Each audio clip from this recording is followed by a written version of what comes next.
दिसंबर 2022 को। उसमें टॉप में हमारी फिल्म का नाम है तू मेरा पहला प्यार, दूसरे पे नाम है तड़प, सुनील शेट्टी के सुपुत्र सुपरहिट फिल्म तड़प, उसका नाम 2 नंबर पे है।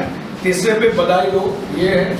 उसके बाद बाकी के ऐसे टोटल 8 फिल्मों का स्क्रीनिंग 19, 20 और 21 दिसंबर 2022 को हुआ था। ये वो पेपर है जो मैंने आप सभी को दिए हुए हैं। उसके अलावा जो कोर्ट में हमने डिंडोशी कोर्ट में उत्तराखंड गवर्नमेंट के खिलाफ ये फाइल करी है कि ये उसका ऑर्डर है जज का, क्योंकि उनको 2 बार कमर्शियल मेडिटेशन के लिए बुलाया गया, 2 बार समझ दिया गया था। वो समझ पे उनका कोई रिस्पांस आया नहीं, उन्होंने किसी भी तरह का रिस्पांस लिखित रूप में दिया नहीं। तो अभी इसके खिलाफ हम आगे सूट फाइल करके न्याय मांगेंगे। असल इसमें जो है ना ये हाई कोर्ट बॉम्बे जो डिंडोशी बता रहे हैं आप, हाँ। यहाँ से सूटेबल नहीं है, चित्र में मिले क्योंकि वो अलग स्टेट पड़ जाता है।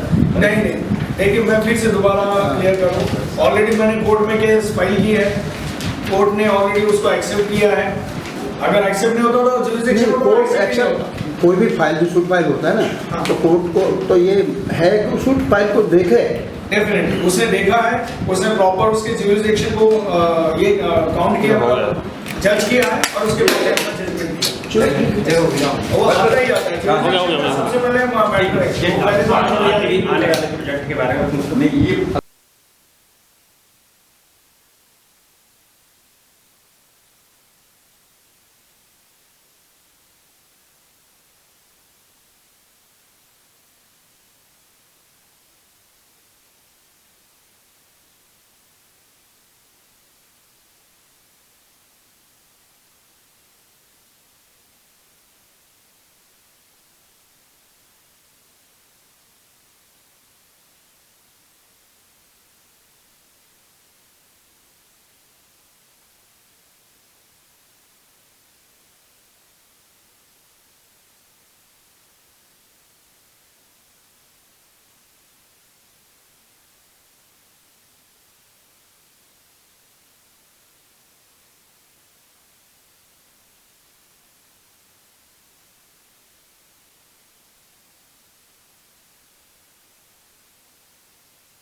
ये तो रिटर्न में उन्होंने कुछ लेटर दिया था क्या उन्होंने कुछ लेटर दिया था राइटिंग में दिया था कि भाई यहाँ कुछ कमी है, कुछ लेटर दिया था। उन्होंने रिजेक्ट लेटर दिया है हमको 14 जून को, 14 जून 2023 को, और जबकि मैं उनसे जाके मिला था 9 जून 2023 को। लक्ष्मीकांत तिवारी जो वहाँ के IAS ऑफिसर है, नितिन उपाध्याय उनको, और मैंने उनसे कहा था कि आप फिल्म थिएटर में देखिए। मैंने 12 जून को फिल्म दिखाने के लिए प्रोविज़न भी किया था सिल्वर सिटी देहरादून में, और उन्होंने टाइम भी दिया था, लेकिन वो आए नहीं। और उसके बाद सीधा 14 जून को उन्होंने रिजेक्ट लेटर दिया, जबकि 19 दिसंबर 2022 को स्क्रीनिंग हुई है। अगर रिजेक्शन ही देना होता तो उसी पीरियड में दे देते, तो नहीं दिया। शूटिंग से पहले सबमिट किए थे पेपर, सारे पेपर शूटिंग से पहले जो लगते हैं वन लाइन वगैरह, हाँ बिल्कुल, अप्रूवल लेके सारे उनके प्रोसीजर को कंप्लीट करके सबमिट किया। वहाँ की गवर्नमेंट को छोड़ के यहाँ पर केस करने का रीजन समझ में आ रहा है कैसे यहाँ पे क्या गवर्नमेंट को छोड़ के वहाँ की गवर्नमेंट को हम यहाँ से इसलिए कर सकते हैं क्योंकि प्रोडक्शन हाउस जो है मुंबई बेस्ड है, नंबर 1। दूसरा, सेंसर फिल्म यहाँ से हुई है। तीसरा, उनका उत्तराखंड भवन यहाँ पे वाशी में है, जहाँ पे हम सबसे पहले जाके मिले थे। जैसे मैंने फरवरी 2022 को परमिशन लेटर लिया, वहाँ पे मिस्टर बिष्ट थे जो CMO सीएम उस वक्त जो चीफ मिनिस्टर उनके तरफ से यहाँ का काम देखते थे, तो मिस्टर बिष्ट को हम जाके मिले थे। मिस्टर बिष्ट मेरे ऑफिस में भी यहाँ आए थे मुंबई में। तो ये सारा मतलब जुरिस्डिक्शन है, ये मुंबई जुरिस्डिक्शन में आया है, इसलिए हमने मुंबई से इसको फाइल किया है। तो डॉक्यूमेंट्स की सर्विस यहाँ करते हो? ये बोल रहे हैं। यहाँ पे जो कोर्ट को लगने वाले डॉक्यूमेंट्स है वो हम यहाँ पे सबमिट करते हैं ऐसा। और फाइल हमने ऑलरेडी उधर सबमिट करी है उत्तराखंड में।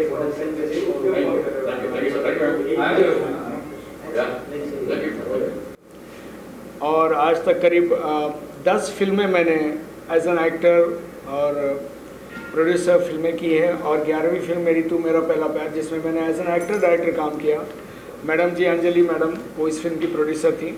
हमने ये फिल्म 2022 में 2 लॉकडाउन के दरमियान बनी हुई बहुत कम फिल्में हैं, जिसमें से ये एक फिल्म थी हिंदी फिल्म तू मेरा पहला प्यार। ये फिल्म मैंने उत्तराखंड में करीब 80% कंप्लीट की, और वहीं के करीब 80% आर्टिस्टों को, टेक्नीशियंस को मैंने उसमें काम दिया।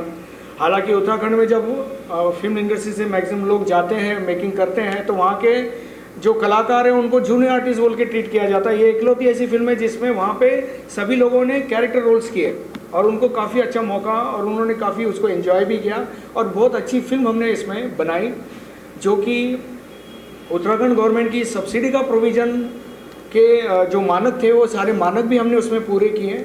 और बाकायदा 18 फरवरी 2022 को हमने ये फिल्म उत्तराखंड के सभी मल्टीप्लेक्सेस में रिलीज़ की। काठियावाड़ी और पुष्पा जैसी बड़ी फिल्मों के दरमियान या उनके बीच में हमारी फिल्म उनके साथ में रिलीज़ हुई, और हमको काफ़ी अच्छे शोज़ भी मिले, अच्छा रिस्पांस भी मिला। हालांकि 50% का सीटिंग प्रोविज़न उस पीरियड में चल रहा था, बावजूद इसके अच्छा रिस्पांस मिला। फिल्म हमारी काफ़ी अच्छी बनी थी और बहुत अच्छे संदेश के साथ बनी थी। उत्तराखंड के अमूमन सारे लोकेशन हमने उसमें कवर किए थे, हरिद्वार, देहरादून, उसके बाद में मसूरी, और भी कई मतलब जो माने जाते हैं जैसे डाक पत्थर, विकास नगर, बहुत अच्छे लोकेशंस पे हमने वहाँ पे काम किया। मुंबई में उत्तराखंड से बिलोंग करने वाली लड़की फिर एक फ्लैट बुक करती है 5 करोड़ में, और वो उस जो डाउन पेमेंट करती है बिल्डर को, वो पूरा अमाउंट समय पे नहीं दे पाती, तो पैसा उसका फॉरफिट हो जाता है। और उसी के लिए कुछ अमाउंट भरने के लिए उसने उत्तराखंड से किसी प्राइवेट फाइनेंसर से पैसा भी लिया होता है, और उनके जो रिकवरी प्रोसेस होती है उस तकलीफ से वो सुसाइड करती है, और फिर हीरो उसको किस तरह से जस्टिफाई करता है, उसको न्याय दिलाता है। और जब कोई आदमी डिफ़ॉल्ट कर जाता है किसी तरह से अगर प्रॉब्लम में अटक जाता है, तो उसको बैंकों ने, फाइनेंसरों ने सपोर्ट करना चाहिए वो रीस्टैंड होने के लिए, ना कि वो सुसाइड करे। हम जो देखते हैं कि किसान सुसाइड करे, ये करे, तो उसके पीछे का रीज़न ये है कि वहाँ के जो लोकल साहूकार है पैसा देते हैं और फिर रिकवरी के लिए उनकी फैमिली और उनका जीना आराम करते हैं और वो लोग सुसाइड करते हैं। This is the basic reason of the suicides in fact. तो इन सारी चीज़ों को हमने हाईलाइट किया और एक अच्छे संदेश के साथ ये फिल्म को बनाया। अब जब हमने सब्सिडी के लिए फिल्म को फाइल को सबमिट किया, सारे हमने उसके जो भी प्रोसीजर थे वो पूरे किए। बावजूद इसके कई धक्के खाने के बावजूद भी वो जो हमारा पेमेंट बन रहा था, 2.25 करोड़ की हमारी फिल्म है, 54 लाख का हमारा सब्सिडी अमाउंट है, वो हमको मिला नहीं। हमने उनको काफ़ी फॉलोअप किया और बहुत सारी चीज़ें बाद में मालूम पड़ा कि उसमें कई तरह के all of sudden they started to demand give us the GST certificates behind every bill. हर बिल के पीछे हमको GST ये चाहिए। मैंने कहा हमारी जो कंपनी है वो 40 लाख के नीचे की टर्नओवर की कंपनी है उस पीरियड तक, जब तक कि हमने मेकिंग की, तो उसमें GST लगता ही नहीं है। जब हमको GST एप्लीकेबल है तो वाई शुड आई पे द GST एवरी टाइम। अब अगर 18% मेरे को GST पे करना है, 10 से 12% टूरिस्ट प्लेस है, तो ज़्यादा वहाँ पे महंगा लेबर है, महंगा टूरिस्ट है, महंगा लिविंग है, वो मेरे को पे करना है। ये धक्के खाने का और अननेसेसरी जो डिमांड वाली अमाउंट है उसमें 10-15% लेना है, 50% अमाउंट मुझे वहाँ देना है एक्स्ट्रा, और उसमें मुझे 30% सब्सिडी लेना है, तो why should I go there. और सिर्फ मैं अकेला ऐसा फिल्म मेकर नहीं हूँ, या मैडम अकेले ऐसी फिल्म प्रोड्यूसर नहीं है जो इस उत्तराखंड गवर्नमेंट के सब्सिडी ना देने की शिकार बने हैं, बल्कि कई वेस्टर्न फिल्म एसोसिएशन का तो पूरा एसोसिएशन भी उत्तराखंड के इस पॉलिसी के खिलाफ है, ऐसा मुझे कल ही एक प्रोड्यूसर से मालूम पड़ा है। और ऐसे कई प्रोड्यूसर परेशान है, लेकिन कोई भी प्रोड्यूसर इनके खिलाफ कोर्ट में नहीं गया।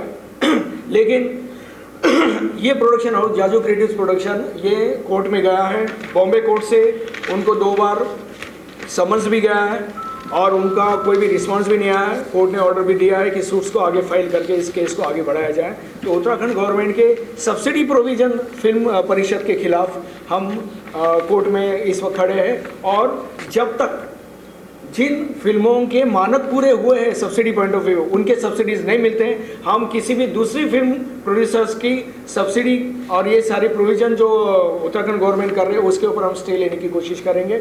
और डेफिनेटली हम प्रोड्यूसर को रिक्वेस्ट करेंगे कि जब तक कि ये पूरी चीज़ें समझ नहीं लेते वो वहाँ पे जाके फंसे नहीं, क्योंकि गवर्नमेंट ने फंसाने का काम किया है। आप वहाँ पे ऑफिस में चले जाते हो जीआर वगैरह लेने के लिए, पहले वहाँ का आदमी बोलता है आपका लाइन प्रोड्यूसर कौन है, यहाँ का लाइन प्रोड्यूसर। जो प्रोड्यूसर 15-20 साल से फिल्म इंडस्ट्री में मुंबई में काम कर रहा है उसको वहाँ के लाइन प्रोड्यूसर की क्या ज़रूरत है, फिर उसका प्रोडक्शन मैनेजर क्या काम करेगा। अल्टीमेटली अपना कोई आदमी प्लॉट करना, उसके ज़रिए फिर कुछ तो भी कंडीशंस रखना, ये सारी जो गलत चीज़ें हैं ये उस गवर्नमेंट की तरफ से हो रही है, और उसके खिलाफ हमारा आज का ये प्रेस है। Yeah, I only want to say that yes, because of this subsidy thing, हम जाते हैं, हमारे जैसे बहुत सारे लोग जाते हैं and they make a film over there.